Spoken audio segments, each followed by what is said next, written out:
Bien, yo cierro este 15º OSAPA con un tema que tiene todo el sentido que se haya quedado en el último lugar, porque lastimosamente el estudio y la comprensión y el avance en esquizofrenia ha quedado en el último lugar. Si ustedes entran al programa como tal, no encuentran quizás una mínima cantidad de temas relacionados con la esquizofrenia. Hay algunos cursos, hay algunas de las charlas que tienen una relación con los trastornos psicóticos en la comprensión biológica, algunos psicofármacos que no me detendré, pero sin duda yo creo y sigo teniendo tacto. Carlos López lo hablaba de la misma manera hace un tiempo. Yo sigo creyendo que alguien tiene que ver los pacientes. Y quizás en ese sentido, en un momento donde desde la perspectiva política, desde la perspectiva de la UPS, desde la visión de entrada de una serie de modelos, creo que alguien tiene que poner un freno en este proceso.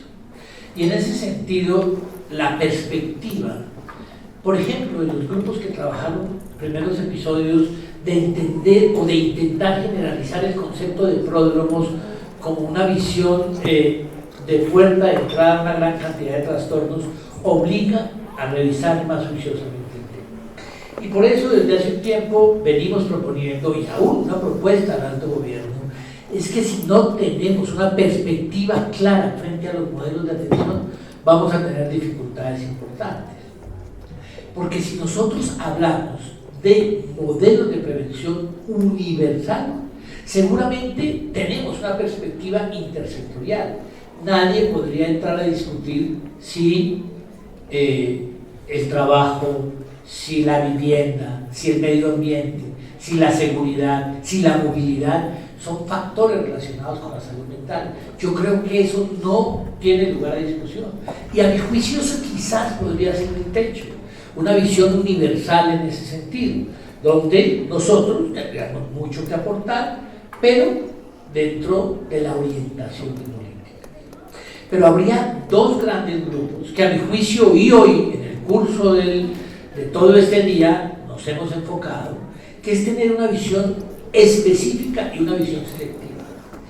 Y cuando planteo una visión específica es tener la posibilidad de tener una serie de cuadros clínicos que son los que generan mayor discapacidad, lo que le acortan la vida mayormente a las personas, como son los trastornos mentales establecidos. Y quizás una vez identificáramos esos grupos de poblaciones, identificamos un grupo de poblaciones de riesgo, que es la fortaleza del gran concepto que en su momento fue el concepto de pródromos, pero podríamos hablar de poblaciones de ultra alto riesgo. Entonces, sobre ese punto de vista, a pesar de que quizás las líneas de trabajo en términos de investigación se han detenido, en algunos cuadros clínicos como esquizofrenia, como bipolar, sí creería yo que nosotros no nos podemos dormir, ni dentro de la perspectiva asistencial para el desarrollo de políticas públicas, porque esos son los pacientes que más sufren, son los pacientes que peor viven, son las personas que tienen mayores dificultades, y a partir o desde ese punto de partida identificar una serie de poblaciones de riesgo que creo que hemos venido trabajando en eso, a pesar de los pesares, a pesar de los fracasos que hemos tenido con los diferentes estudios locales, aún el grupo nuestro, que nos vieron defender con tanto ahínco el concepto de pródromos de psicosis, el concepto de pródromos de bipolar. Recuerdan que alcanzamos a presentar la visión de la relación del temperamento, la perspectiva de Aquisca con trastorno bipolar, la visión de las depresiones de aparición tardía como un factor de riesgo para demencia, y de hecho aquí veo a las residentes que están trabajando en esa línea de investigación.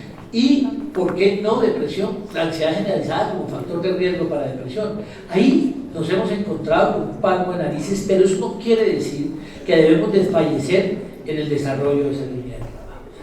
Entonces, en ese buscar con lupa, entre sacar de detalles, juntar datos de diferentes sentidos, yo he preparado algunas visiones de la perspectiva con relación a la esquizofrenia. Entonces, si ustedes ven, hay una mirada frente a lo que tendrá o vendrá la visión de la actualización en esquizofrenia, que hemos vuelto a la visión de las guías, que se han caído y han vuelto durante mucho tiempo. Una perspectiva en términos de buenas prácticas clínicas en algo que nos toca específicamente, que es lo que va a tocar, y la agenda que ustedes ven desde el tema que quizás seguimos creyendo que es una de las columnas vertebrales en los trastornos, no solo psicóticos, sino en los trastornos afectivos, aquel paciente que debuta con un primer episodio. Yo creo que ahí está en el futuro de la psiquiatría dura, que seamos capaces de cambiar el curso de la existencia, que si ese chico o esa chica, lo vamos a ver 30 años después, sean personas que tienen una vida funcional, una vida activa, una vida familiar, y bueno, otra serie de temas que no me voy a detener en leerlos. Si ustedes se dan cuenta, no he tocado el tema de nuevos psicofármacos, de antipsicóticos, porque Alex lo ha tocado y lo ha en el curso de la mañana. De hecho, André habló de Brexpiprazol, pero Tato me hacía una pregunta al rompe, que me decía qué pasa con una molécula en específico. Hay 3 antipsicóticos que están en capilla, 3 antipsicóticos que están sometidos a registro hace ya un muy buen tiempo y que no han recibido aprobación. Algunos de ellos han sido rebotados en 2 oportunidades. El caso de Brexpiprazol, que es una molécula que está disponible hace mucho tiempo, el caso de Lurasidona, que era por la que me preguntaba Carlos, y el caso de Caliprasina, que empiezan a aparecer casos. Es decir, 3 antipsicóticos que están ahí y nos hemos terminado más reorientando en la visión de los desarrollos tecnológicos.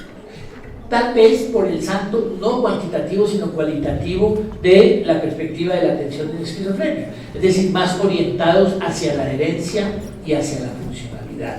Porque quizás hoy en día nadie discute que un paciente que tenga un diagnóstico de esquizofrenia necesita psicofármacos o antipsicóticos de manera constante durante mucho tiempo.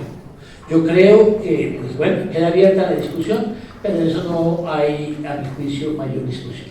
Entonces, lo primero, con estas nuevas perspectivas, con la entrada de nuevos psicofármacos, fracasos rotundos como la vitopertina, que tenía un mecanismo de acción distinto por la actividad sobre glicina, se ha retomado en una época, fue un colombiano el que lo manejó, el doctor Juan Bustillo, la nueva guía del paciente, las guías del manejo de pacientes con diagnóstico de esquizofrenia. Si ustedes ven, altamente referenciados, invitados a convocar, llevaron allí al doctor Kippers, que era el profesor que había manejado desde el grupo de Ciro,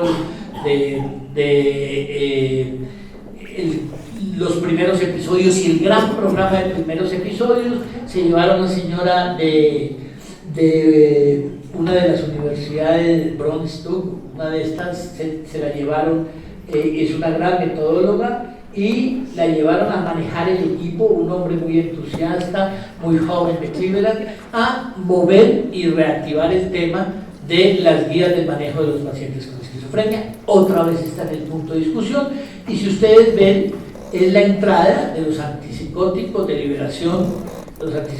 liberación sostenida, y quizás el gran espacio de las intervenciones psicosociales, que bien siguen teniendo un espacio necesario e importante en este sentido. Bien, en ese sentido hubo la Asociación Psiquiátrica ha diseñado un programa de motivación de programas de calidad y de monitorización. Entonces existe una gran red donde todos los pacientes que tienen diagnósticos de 3 categorías, como es esquizofrenia, trastorno bipolar y depresión, van a estar monitorizados con una serie de medidas donde todo el mundo tiene que consignar los datos de manera constante, donde ustedes ven que más que la sintomatología o el contagio, la severidad del PANS, tienen que reportar una serie de datos asociados a las situaciones cardiovasculares, al manejo endocrinológico, y lo han llevado a intentar difundir y promover en médicos de atención primaria las señales de alarma en formatos de plegables, volantes, donde cada persona tiene que reportar y hacer una monitorización mucho más juiciosa de los pacientes y tener una estructuración más precisa. Entonces, sin duda, pues hay una preocupación que está más volcada en el mundo asistencial, pero menos en la visión de los congresos y quizás en el mundo académico. Esta es una discusión que a mi juicio es bien interesante. Aquí que veo colegas que hemos estado hace tanto tiempo ya en el ejercicio, es la perspectiva del manejo de clozapina. Es decir, cualquiera de nosotros que llevamos ya un buen tiempo y quizás los de nuevos tiempos, entonces aquí queda la doctora Díaz, que estuvimos en la clínica de Fátima, tuvimos clozapina parenteral. Aquí en Colombia hubo clozapina parenteral para sedar la agitación. Sí, yo me abrí unos ojos, hubo clozapina parenteral, pero hoy en día en cualquier lugar del mundo pensar que los datos continuos de clozapina son de los últimos 15 años para acá, desde la publicación de Meltzer. Entonces la clozapina ha tomado una vigencia muy importante desde el entusiasmo de los chinos, aún desde la posibilidad de usar clozapina en los primeros episodios. La posibilidad de generar en pacientes con algún perfil específico usar clozapina, y ha tomado, se ha robustecido esa idea de poder usar clozapina desde un principio. Estoy seguro que cualquiera de los R1 ha puesto o ha usado o ha indicado más clozapina que lo que ha puesto un psiquiatra senior de un hospital en Canadá. Porque aquí no existe ninguna limitación para el uso de clozapina. Ha estado siempre disponible en lo que era el plan obligatorio de salud, ahora en el plan de beneficios. Pero allí solo puede ser indicado quien cumple una serie de criterios en unas dosis específicas y unas pruebas específicas. Pero con esto, uno de los textos que se presentó para discusión es cómo mejorar los estándares de calidad. Y entonces 3 de los grandes capítulos es quizás a tener una visión mucho más interdisciplinaria, es decir, integrar pacientes, intentando minimizar los riesgos de los procesos sistémicos, tener esas patologías médicas mucho más determinadas y mucho más controladas, hipercolesterolemia, obesidad y todo el riesgo hematológico que con ello conlleva, y aún formas, dispositivos que sean mucho más hábiles, mucho más, así como medir a partir de un chuzoncito la hemoglobina glicosilada, tener la monitorización de la línea blanca a partir de sensores de piel, que supuestamente podría ser el gran riesgo implícito. Entonces, con eso podríamos pensar que estamos volviendo a lo que era una de las grandes moléculas del 80, por la misma limitación del desarrollo de nuevas moléculas que transformen los modelos de atención. Cuando nosotros vemos todos los metaanálisis, sigue siendo, en términos de eficacia, clozapina la molécula por excelencia. Bien, si ustedes recuerdan, bueno, ustedes veo muchas caras muy jóvenes, pero en el año, década del 80, el doctor Miller presentó un texto que era un texto orientado a los pacientes con trastornos por abuso de alcohol. En ese entonces todavía le decíamos alcoholismo, bueno, ya era el DSM-3, pero era el año 83, 80, trastornos por abuso de alcohol, y era una que se denominó como la entrevista motivacional. Luego tomó mucha fuerza en el manejo de los trastornos por abuso de sustancias, y era supuestamente una entrevista con una orientación cognitivo-conductual que estaba orientada a disminuir o a enfrentar la ambivalencia. Es decir, la duda que se generaba en el paciente con abuso de alcohol entre el consumo y el no consumo, y un grupo de trabajo ha retomado la entrevista motivacional en el diagnóstico y en la intervención inicial de los pacientes con esquizofrenia, con 2 perspectivas, tomando la visión de la ambivalencia como uno de los síntomas cruciales o de los síntomas nucleares del diagnóstico de esquizofrenia, y quizás sobre ello generar una serie de procesos, unas condiciones básicas para que pudieran ser intervenidos de manera pues mucho más convocativa, mucho más convocatoria.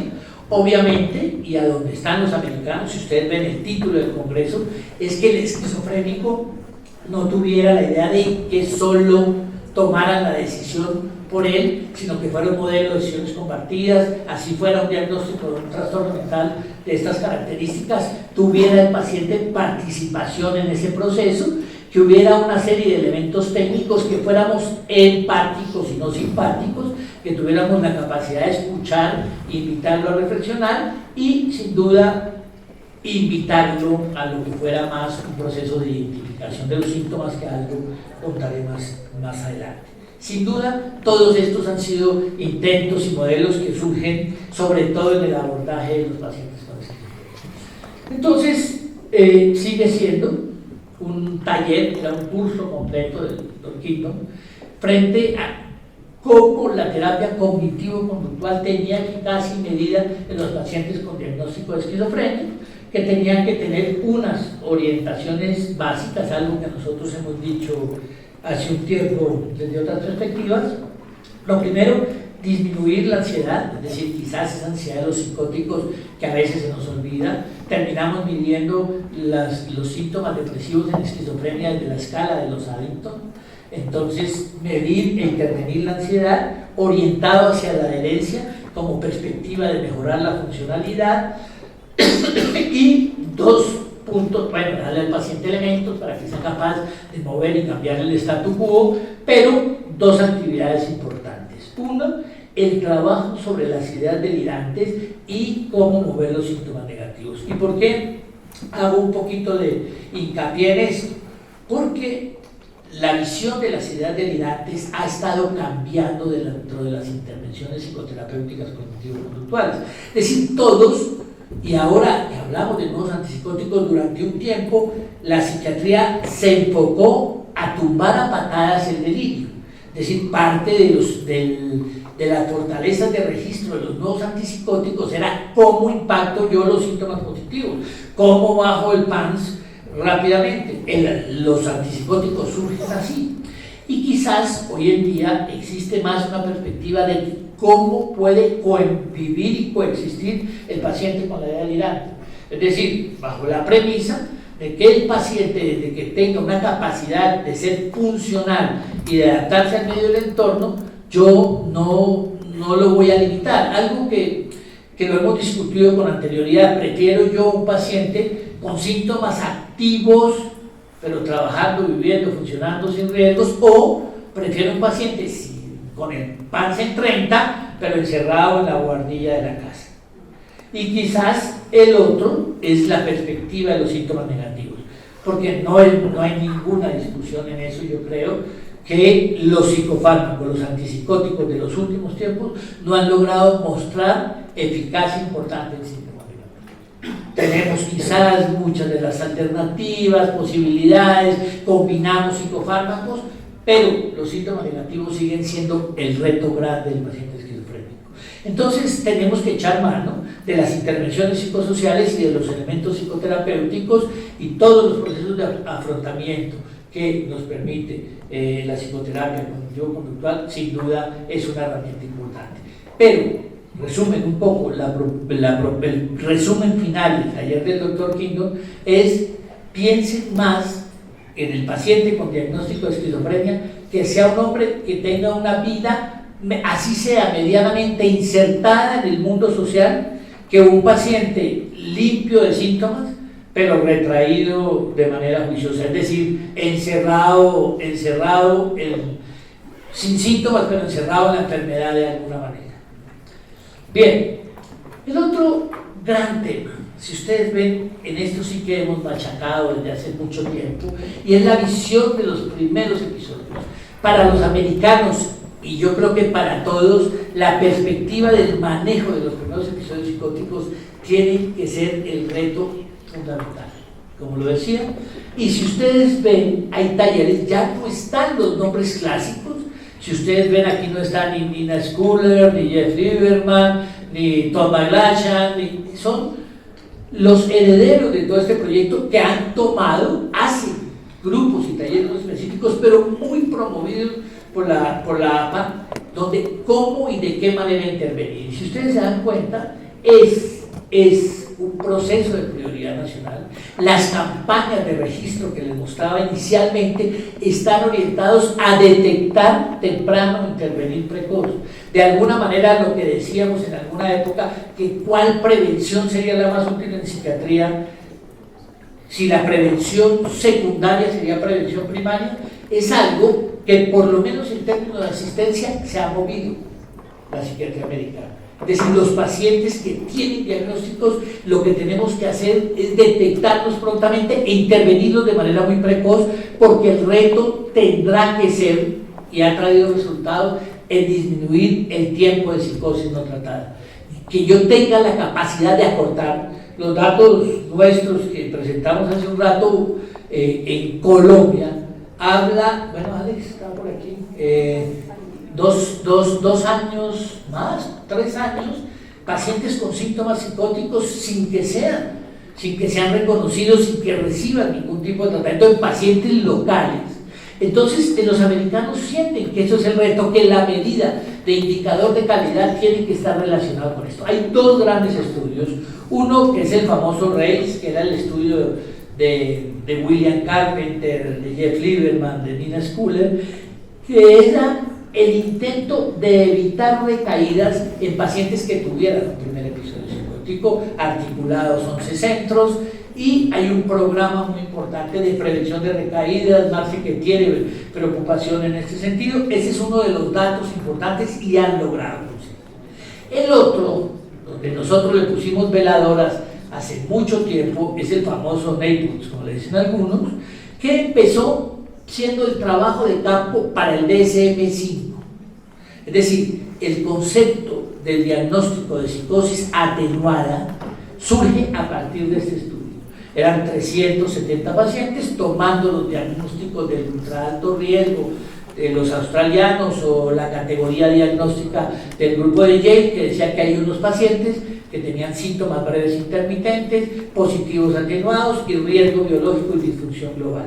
Y estos pacientes, por decirlo así, que no habían hecho un primer episodio, los empezaron a medir porque se consideraba que iba a ser la primera categoría diagnóstica en términos de psicosis atenuada, es decir, no un primer episodio.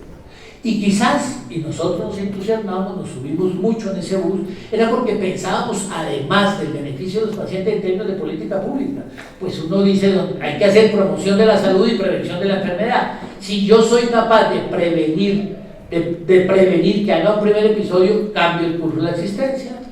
El trabajo de campo, 377 pacientes, solo el 20% hicieron un primer episodio psicótico. Es decir, todas estas señales clínicas no tenían solidez y duración. Hoy en día siguieron el estudio, es uno de todos los grupos importantes, Minswan en Harvard, los Addington en Canadá, el grupo de California, el grupo Atlanta. Hoy están cerca de 800 pacientes y los datos que hicieron un primer episodio ya no están en 20, ya están en 15. Es decir, tenemos que repensarlos. Por eso quizás el concepto de pródromos ha caído, porque hablar de pródromos es decir, manifestaciones tempranas de la enfermedad, pero la enfermedad todavía no sabemos si esa era una manifestación temprana, porque terminaba haciendo muchas otras cosas. Por eso ustedes ven que el grupo de Australia ha terminado hablando más de salud mental y otras cosas que no me quiero meter en esa discusión. Entonces, en general, todos los centros, las grandes unidades tienen centros de primeros episodios, quizás sea una invitación para todos quienes tienen centros, con entrenamientos específicos, unidades específicas, desarrollos específicos para atender a los pacientes con primeros episodios. Algo que yo siento que deberíamos implementar. Bien, entonces, si ustedes ven, es una tarea que se ha llevado a los residentes y a los estudiantes. Hay unas sesiones interactivas, llevan en video una serie de casos clínicos que requieren quizás mayor rigor metodológico y mayor expertise clínico, y sobre todo ahora con la preocupación que tienen ellos con los hechos de violencia y los síntomas psicóticos subyacentes con los hechos de violencia. Entonces allí todo en el sentido de detectar precoz e intervenir de manera muy juiciosa. Hay una construcción de datos muy importante. Solo hago yo una observación, que ojalá nosotros no caigamos en eso, que tenemos un centro. Ellos están con muchos datos, pero muy fragmentados. Entonces tienen procesos de lo inflamatorio, tienen procesos de las neuroimágenes, pero yo siento que no ha habido el que articule todo eso y le dé una visión que permita quizás decir, mire, es que esto es un factor de riesgo grande, hay cosas en neuroimágenes y eso. Bien, si ustedes ven los españoles, bueno, hay la firma, muchos de los amigos conocidos que han estado por acá, entran no en la perspectiva de la esquizofrénica, sino en los antipsicóticos de liberación sostenida. Ellos dicen, y yo creo que tienen mucho fundamento, por eso lo decía inicialmente, que en la muestra de ellos, que es muy importante, todos los centros, si usted está en Beni, que está en Santander, está la gente de Vitoria, Rafa Segarra, que vino hace poco por acá, en fin, los dos grandes retos, creen ellos, la anosognosia, es decir, no ser consciente de los síntomas del paciente esquizofrénico, un reto grande, sin duda, un reto grande, pero es el reto que hemos tenido los clínicos desde el correr de los años, y la falta de herencia. Y por eso planteaban, había una pregunta en ese ensayo, si estaban dispuestos los que debutaban, los que eran ahí y hacían un primer episodio, si estaban dispuestos a tener antipsicóticos de liberación sostenida, y la mayoría de los pacientes estaba con la perspectiva, si se le planteaba, de que lo que iba a tener era una administración de una ampolla trimestral, y ya están en curso los estudios de una ampolla semestral. Es decir, un paciente con diagnóstico de esquizofrenia tendría que ponerse 2 ampollas en el año, y eso garantizaría los niveles. Pues yo sí creo que en términos farmacológicos nos evitaría muchos dolores de cabeza y nos obligaría a volcarnos en las intervenciones psicosociales de una manera interesante. Bien, entonces hay muchas cosas que han quedado en conclusión en el proceso del trabajo de años de primeros episodios. Importante el del chico que debuta, que tengan cuidado con los efectos secundarios. Las tasas de abandono están muy asociadas a la cantidad de efectos secundarios de los psicofármacos, y eso quizás es una verdad de perogrullo, pero se nos olvida a veces. Alguien que tenga que ir temblando o rígido o dormido, pues es mucho más difícil. Que los remedios no hacen solo la tarea, que toca articularlo a una serie de intervenciones de la familia, intervenciones psicoterapéuticas, todo un proceso. Algo relacionado con la visión de la dosis mínima efectiva. Les voy a presentar el metaanálisis de Losch, que en ese sentido podría ser una perspectiva, todo en esa decisión. Obviamente, cuánto la duración del tratamiento. Ustedes, yo estoy seguro que en esta orilla habrá alguien que mantiene la vieja hipótesis de que 2 años de tratamiento libre de síntomas quita el antipsicótico. Pero aquí estoy seguro que me encuentro otros que me dicen, yo no le quito el antipsicótico, si acaso a los 5 años evalúo la funcionalidad, lo que manejo son dosis mínimas efectivas, ahí está, pero definitivamente los psicofármacos importantes, útiles, y si le van a quitar el medicamento, monitorizarlo de manera constante en ese sentido. Obviamente todo esto está asociado a la carga, a los antecedentes familiares, a los síntomas asociados, a las características de los síntomas, pero lo que uno sí ve es que al que se lo quite, monitorícelo cuanto antes, y ante cualquier señal reinicie en ese proceso. Entonces, en ese sentido empiezan a jugar 2 papeles grandes: la visión de un concepto clásico, que es todas esas experiencias propias al servicio del funcionamiento y de la vida, que era el concepto de la reserva cognitiva, y tener una herramienta que en algún momento también le pusimos veladoras, que era el Matrix. El grupo nuestro validó en población sana el Matrix con 2 grupos, y en ese sentido tener o en qué momento las características del primer episodio, y de acuerdo a eso iniciar los procesos de rehabilitación. Hoy en día hay programas estructurados de 6 pasos claramente en rehabilitación cognitiva, que a mi juicio quizás podríamos dejar de atrás quizás allí estaría la apuesta para dejar atrás el concepto de la demencia precoz. Es decir, si nosotros garantizamos manejo farmacológico, tenemos intervenciones psicosociales y generamos procesos de rehabilitación cognitiva, es posible que tengamos pacientes mucho más activos. Y todo lo que vendría a ser, hay una red en este momento, el doctor López hace parte, el doctor Vallejo, el doctor Cano, una red de primeros episodios. Entonces, desde el trabajo de la Corplan, que el 35% de los pacientes que hizo un primer episodio fue a trastorno bipolar. 65% hicieron esquizofrenia, 35% hicieron trastorno bipolar. Con todo este solapamiento genético, que algo hablaré de la conferencia de Wilson al final. Entonces, en ese sentido, debe haber grupos de trabajo en las unidades que los pacientes que debuten, el primer episodio depresivo, el primer episodio maníaco, el primer episodio de características esquizofrénicas, deberían tener un manejo orientado en términos de rehabilitación, y los remedios o los medicamentos últimos intentan apuntarles a eso. Toda esta gran discusión frente a los hallazgos neurobiológicos, que más sustancia gris, que más sustancia blanca, y encontramos todo desde los estudios clásicos del ensanchamiento ventricular, pero yo creo que en esto todavía el camino sigue siendo fatigoso. Tenemos técnicas desde resonancia nuclear magnética funcional, que lo está haciendo el grupo de trabajo del grupo Cornell, pero en realidad pues sí hay algunos datos que supuestamente también tendrían una carga genética relacionada, porque algunos de los familiares tendrían características similares en este sentido. Bien, este es otro reto grande, que es el concepto de los adultos mayores. Si ustedes ven la pirámide poblacional, cualquiera que se paraba hace un tiempo hablaba de la pirámide poblacional, porque la base de la persona menores de 18 años era el grueso del pie, y el área estrecha era la punta del crucho de la pirámide. Hoy en día yo creo que hay que hablar es del hongo poblacional, porque los que son menores, hay los últimos datos del censo del DANE, a pesar de la controversia, está en menores de 18 años, y la gran base está en mayores de 65 años.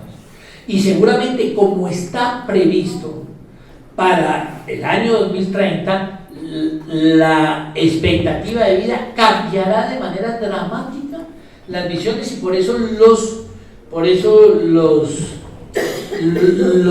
gobiernos, las administraciones gubernamentales están orientando de manera consagrada sus esfuerzos en población de tercera edad. Y por eso creo que también tenemos que allí tener una serie de elementos. De hecho, Juan presentaba cosas. Entonces, en esa perspectiva, donde hay una población mucho más grande, hay elementos muy empíricos de orientación. Por ejemplo, este es el grupo del Clinic de Barcelona, que lo tienen en las presentaciones, donde ellos sugieren unas dosis. Pero lo que tenemos es que generar elementos de investigación en este sentido. No hay guías clínicas para pacientes mayores en esquizofrenia. Entonces que Córdoba dijo que no, que hay que dar en la mitad de las dosis. ¿Y de dónde?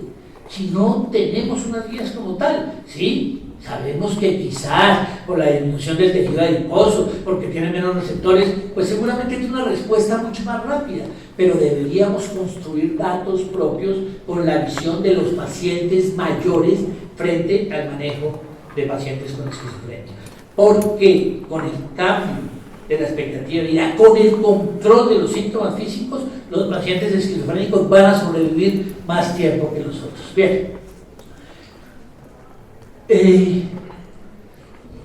Queda uno con esa inquietud. ¿Será que a veces hacemos primero la llave y luego conseguimos la chapa? Entonces, este es un diagnóstico que es cierto, que está olvidado. En el APA, 3 simposios de disquinesia tardía. Yo me atrevo a decir, hace poco me invitaron a un panel, había un colega que hablaba de síntomas neurológicos blandos en esquizofrenia, pero yo sí quisiera, yo no soy esos que levanten la mano, porque no, pero les garantizo, aquí veo muchos residentes, muchos muy cercanos. ¿Quién le hace examen neurológico a los pacientes hoy en día? Yo creo que pocos. pocos. Antes yo me acuerdo, y pocos hacemos esa, y yo ya me enredo, me termino yo dando martillazos con un martillo de reflejo, pero sin duda nosotros hemos perdido esto. Entonces ha tomado nuevamente fuerza el concepto de la disquinesia tardía. De hecho, es un porcentaje alto de pacientes que han recibido antipsicóticos durante largo tiempo tienen fenómenos disquinéticos. Antes eran los dramáticos, que las promociones nuevas no lo vieron, pero Germancito sí los vio, Germancito que estuvo en el lanzamiento de Serletti, entonces, ¿no es cierto?, estuvo, eran los movimientos orocirculares y pues todos estos movimientos involuntarios, supuestamente si los identificamos, tenemos la necesidad y la obligación de tratarlos. Ahora van a entender. Ellos creen que esto, y en los pacientes, en los hogares de largas estancias, o algo así, que va a tener compromiso de su vida cotidiana, la dificultad de tragar, de masticar, pero ¿qué es lo que sucede? Que hay un medicamento que Alex lo mencionó, que es la valbenazina, que tiene la incómoda dificultad de estar por cerca de $8,000 el tratamiento mensual. Entonces queda la inquietud o la incomodidad, pero sí es cierto que por lo menos nosotros en síntomas neurológicos tenemos un vacío importante que se nos ha ido quedando. Hubo datos con Ginkgo biloba que no tienen sentido. Bueno, tampoco quiero extenderme en demasía, pero Juan creo que fue quien habló de esto, que era el reto de los cuidadores en nuestro país. ¿Quién es el cuidador del paciente con esquizofrenia? La tía que se quedó sin trabajo, la prima que no entró a la universidad, alguien voluntario de la familia, y en eso no hay un manual. Y los americanos hace tiempo andan proponiendo que hagamos cursos básicos orientados hacia los cuidadores. Es decir, que los capacitemos en el ABC, con los datos que uno tiene de camas hospitalarias, con las posibilidades de acceso a tener cuidados, así sean mínimos, de los pacientes con diagnóstico de esquizofrenia. Creo que el trabajo sobre los cuidadores es absolutamente necesario, desde garantizar un ingreso fundamental hasta tener elementos asociados a con salud y los cuidados y la formación. Entonces yo sí siento que en la medida que nosotros tengamos cuidadores más juiciosos, cuidadores más consagrados, vamos a tener pacientes que van a funcionar y caminar mejor. Aquí dejo la idea, yo a veces me alegro mucho que en estas discusiones soltamos ideas y me encuentro algún colega que me dice, mire, yo, el día usted que dijo eso, montamos una escuela, un taller de cuidadores en tercera edad, ya está pasando, y por qué no en pacientes con trastorno mental, que son supremamente distintos. Ayer una paciente que me hizo, esos pacientes tienen unas situaciones distintas. Es que es muy distinto el hogar geriátrico que el paciente del hogar geriátrico con síntomas psiquiátricos asociados. Y ese cuidador tiene que ser distinto, tiene que tener una perspectiva distinta y una evaluación distinta, porque no es solo ponerle la cuchara en la boca. Entonces hay una serie de elementos comunes en este sentido. Bien, una de las grandes discusiones, yo aquí tengo una posición supremamente polémica. ¿Recuerdan el carnetcito que mostró Juan hoy de quién puede comprar cannabis? Y yo siento que ese carnet es lo que podría cambiar en términos sanitarios la perspectiva. Eso no es legalizar la marihuana, como se llama. Si ustedes ven, esto es lo que está pasando en Estados Unidos. Hace muchos años en un debate dije, mire, el día que los americanos tengan la perspectiva, vendrá en jarabes, gotas, comas y apoyo, y ya lo estamos viendo. Y si ustedes ven, este es el variopinto que Juan ya lo comentó en manejo de cuadros clínicos con cannabis. Pero yo me pregunto, ¿tenemos ya medidas precisas de la relación entre cannabidiol y tetrahidrocannabinol? ¿Cuál es la dosis ansiolítica si yo le tengo una relación 20:1, dicen, de puño de cannabidiol, del tetrahidrocannabinol? Pero miren todas las todas las indicaciones, además de otro poco que le di a Juan, y miren la cantidad de estados en que está aprobada. Miren la cantidad de estados en que está aprobada. O sea que esto no lo para nadie. Esto no lo para nadie. Solo les dejo una cosa, el motivo de la discusión. Yo he sido, ustedes lo conocen, más por aquí contacto alguna vez y el doctor Gaviria tuvimos una discusión muy cálida, en un momento intensa, de la regularización del cannabis. Yo creo en la regularización del cannabis, porque ustedes conocen posiciones públicas y me afianzo aquí en esa postura, que yo sí creo que si nosotros sabemos quién la compra y a partir de esa monitorización a quién le hace daño, pues lo vamos a orientar hacia el sistema sanitario. Porque si sigue siendo el proceso de la calle, va a ir al sistema judicial. Y nada ganamos con un paciente en el sistema judicial si no recibe atención. Definitivamente las medidas represivas no han cambiado las cosas. Pero como ahora hablamos es de cannabis medicinal, es decir, todos los aquí presentes podrían sacar su formulario y hacer una prescripción de cannabis. ¿Cuánto? 100 miligramos, 200 miligramos, 500 miligramos, un tarro, un frasco. No tenemos esos datos. Entonces sí es importante que exijamos la visión del criterio médico. Si es cannabis medicinal, necesitamos datos, necesitamos ensayos clínicos, necesitamos evidencia y bienvenido sea todo lo que les sirva a los pacientes. Yo veo que a veces los noticieros sacan a los señores y dicen, es que lo único que curó a mi hijo que convulsionaba todos los días fue la marihuana. Sí, buenísimo. Pero ¿cómo? Si nosotros somos médicos, necesitamos evidencia, necesitamos una posología, necesitamos alguna indicación en ese sentido. Entonces, si ustedes ven, la dispersión es muy grande, algunos de los datos siguen discutiendo frente a cuál es el riesgo agudo. 1 de cada 10 hace un primer episodio. Nosotros, también nadie puede decir aquí que la marihuana es inocua. Hay varios, no sé si en los pósters que están afuera, tal vez de lo que hemos evidenciado es que de las sustancias de abuso, por decirlo así, el mayor factor de riesgo para primeros episodios psicóticos es cannabis. Por ejemplo, cocaína es muy bajito. En mujeres no nos aparecen los datos, pero cannabis 42%, por encima de casi todos. Entonces, pero, ¿qué es lo que tenemos que hacer? Identificarlo, saber a quién le hace daño y a quién no.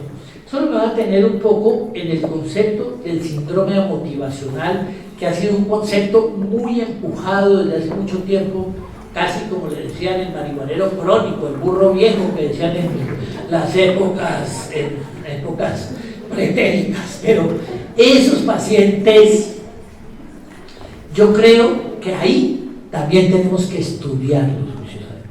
¿Qué es el síndrome motivacional? Un concepto empírico de esas personas que tienen apatía, que tienen falta de la iniciativa, que tienen capacidad de concluir las tareas. Pero si nosotros lo estudiamos juiciosamente, seguramente le podemos dar rigor clínico. Porque a pesar de que, como a veces cuando discutimos me dicen, no sé bien, pero que existe, yo podría decir que sí, que existen algunos pacientes, pero ¿qué es eso? ¿Era que tenía unos factores de riesgo previos? ¿Son síntomas afectivos asociados? Yo creo que es muy importante definir claramente la perspectiva del síndrome motivacional. ¿Por qué? Porque creo que si nosotros queremos orientar, hoy en día que todos los aseguradores tienen la obligación de tratar a los pacientes con trastornos por abuso de sustancias, no guardarlos un año y colgarles un ladrillo aquí y empujarlos, ponerlos a funcionar, pero que nosotros deberíamos tener claro si, por ejemplo, en un concepto de patología dual, el síndrome motivacional no son déficits cognitivos previos, cuántas cosas asociadas que podrían ser lo que está escondido debajo de este proceso. Bueno, creo que me estoy, Pancho, usted está de moderador, yo me entusiasmo. Bueno, entonces interacciones medicamentosas, todo lo que tiene que ver, estos son los procesos del citocromo P450, fundamentalmente las vías más transitadas. Entonces por eso el riesgo de interacciones es mucho más alto si está tomando otros psicofármacos, y eso son cosas que a veces se nos olvida y nosotros, como es natural, pues no lo tenemos en cuenta, como esto pues crece en la naturaleza. Bien, Hay datos, miren cosa interesante. Estos son unos buenos amigos míos que están en una ciudad cerca de San Paulo que se llama Ribeirão Preto. El doctor Schwardi, el doctor Jaime Jalá, de pronto que lo busquen, porque los trabajos de Jaime nos hablaba hace poco en febrero Rodrigo Bresán, que está haciendo trabajos en esquizofrenia refractaria con nitroprusiato de sodio. Yo sé que todos van a abrir los ojos. Tiene una serie de pacientes muy grandes, busquen los estudios de Jaime. Y el otro que está ahí es un hombre que se llama, de apellido Cripa. Entonces, Guillermo, José, se me va. Son la gente que está en Ribeirão Preto y ha empezado, si ustedes se dan cuenta, hasta ahora hay reportes de casos, sencillos reportes de casos, usando o invitando a lo que les estamos planteando, están usando dosis específicas en el manejo de esquizofrenia de cannabidioles. Algunos, por ejemplo, el grupo de Londres, el grupo de Mawir, donde estuvo Robin Murray y estuvo Vanos, está haciendo pues estudios un poco más rigurosos, pero todavía con N's muy estrechas.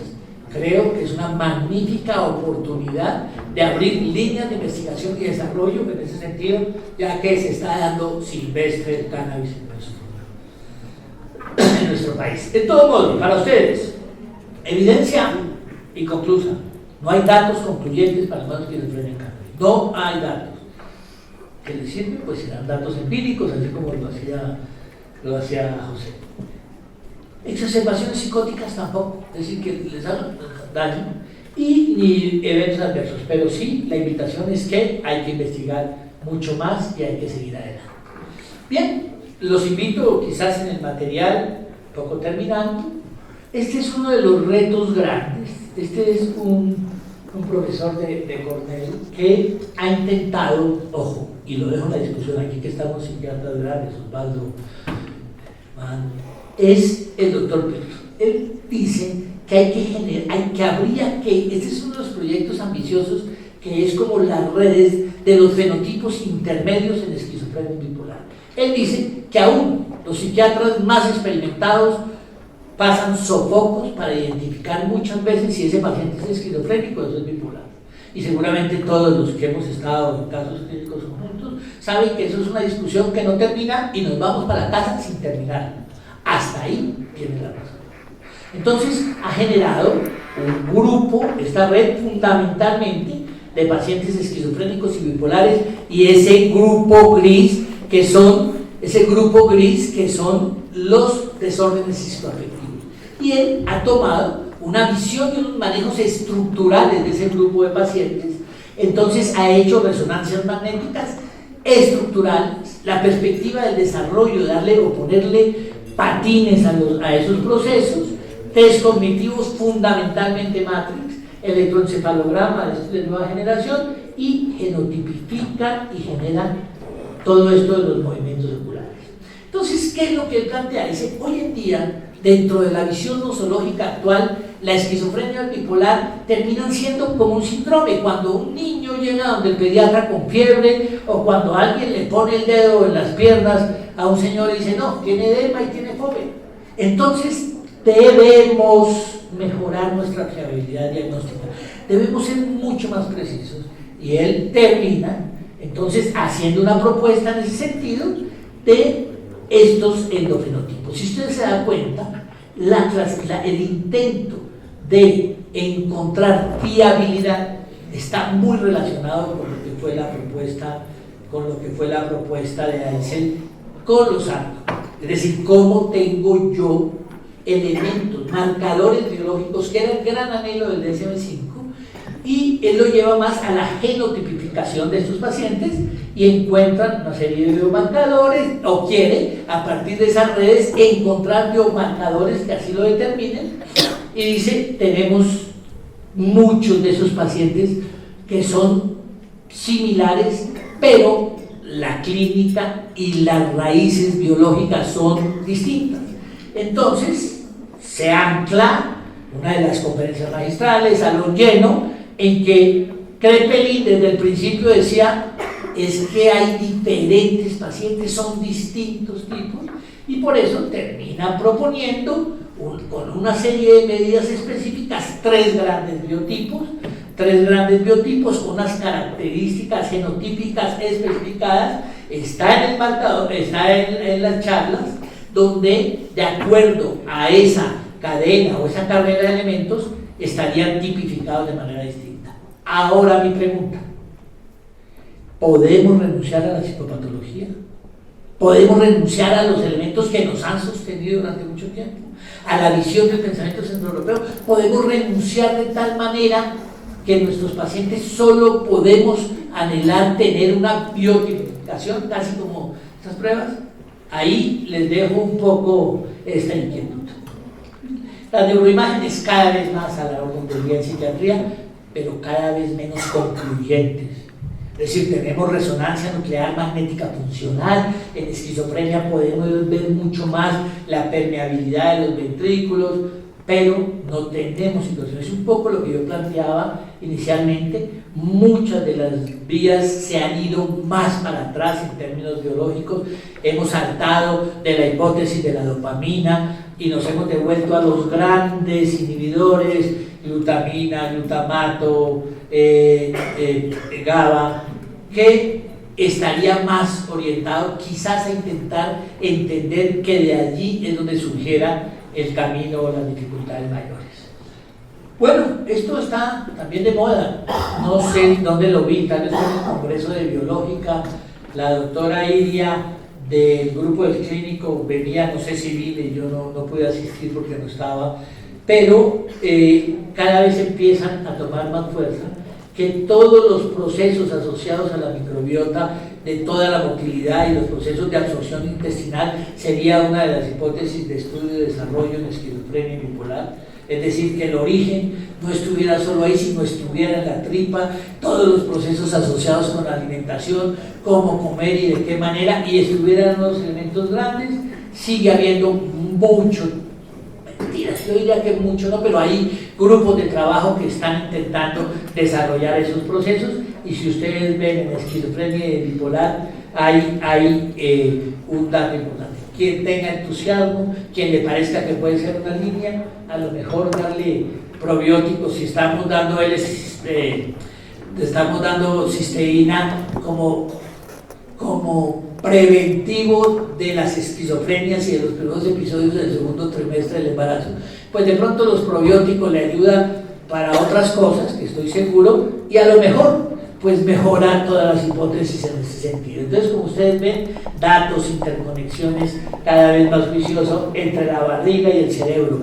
Alguna vez dije esto y Ricardo Heider gritó desde por allá atrás, yo había dicho que lo de la avena Quaker, entonces seguramente no sé si era cierto o no.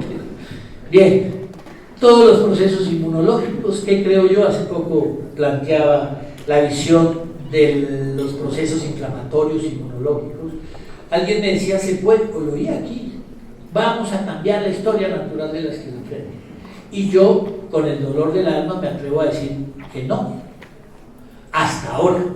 ¿Cuándo la cambiaremos? Cuando seamos capaces de identificar todos esos procesos inflamatorios. Es decir, podemos cambiar el curso natural del tratamiento de la historia, o de la evolución de la historia de la esquizofrenia. Pero el día que identifiquemos la causa biológica, que vengan los medicamentos biológicos de nueva generación para el manejo de la esquizofrenia, muy seguramente sí cambiaremos la historia natural. Mucho así como cambió la viruela. El día que encontramos la vacuna, pues ese día se cambia la historia natural.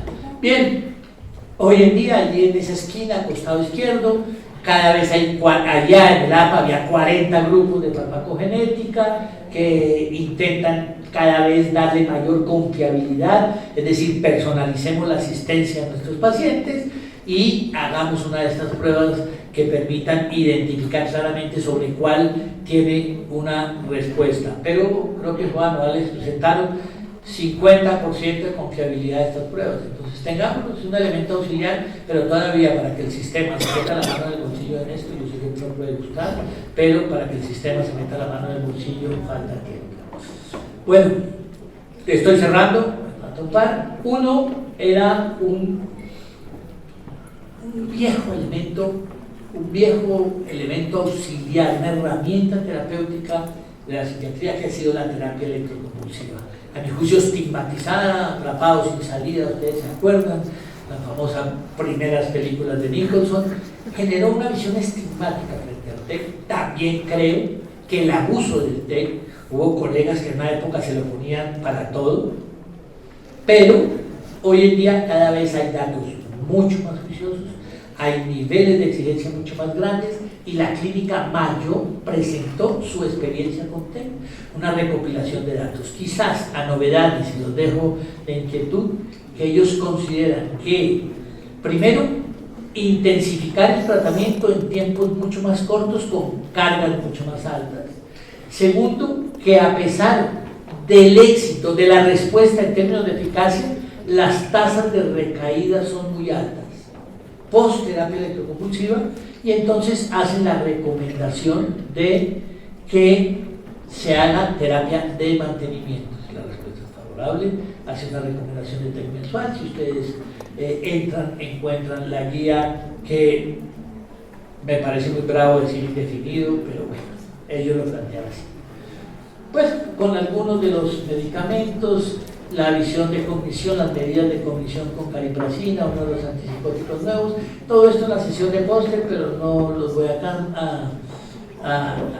cansar. Los nuevos antipsicóticos, todos metaanálisis presentados por todos, datos de seguridad en niños, y quizás solo cierro 3 minutos con el póster que nosotros llevamos a discusión, que me parece interesante, porque es la reconceptualización del trastorno mental severo en concepto de trastorno mental establecido. Fueron los mismos pacientes que dijeron: si ustedes dicen trastorno mental severo, pues entonces somos los más malitos, y se aumentaba la carga estigmática. Entonces hemos cambiado el concepto del trastorno mental establecido. Entonces lo que hacemos es medir un grupo de pacientes con una serie de medidas estándar: duración de los síntomas, síntomas, función ejecutiva, cognición social, funcionalidad y utilización de recursos. Y frente a eso se organizan en unos grupos de programas, una sede ambulatoria, de acuerdo a esas categorizaciones. Se ponderan los puntajes, y la intensidad de los tratamientos pues la acordamos de acuerdo a la severidad de la enfermedad con ese puntaje que ponderamos, y todos van como a un TAC, que es este prisma, que igual tenemos un modelo en trastornos por abuso de sustancias, que vamos evaluando el paciente, y con resultados interesantes a 6 meses y a 1 año en términos de funcionamiento social, en términos de funcionalidad y mejoramiento de las relaciones interpersonales, disminución dramática de las tasas de rehospitalización y disminución importante de las dosis de psicofármacos. Bien, con esto yo termino, espero que nos veamos.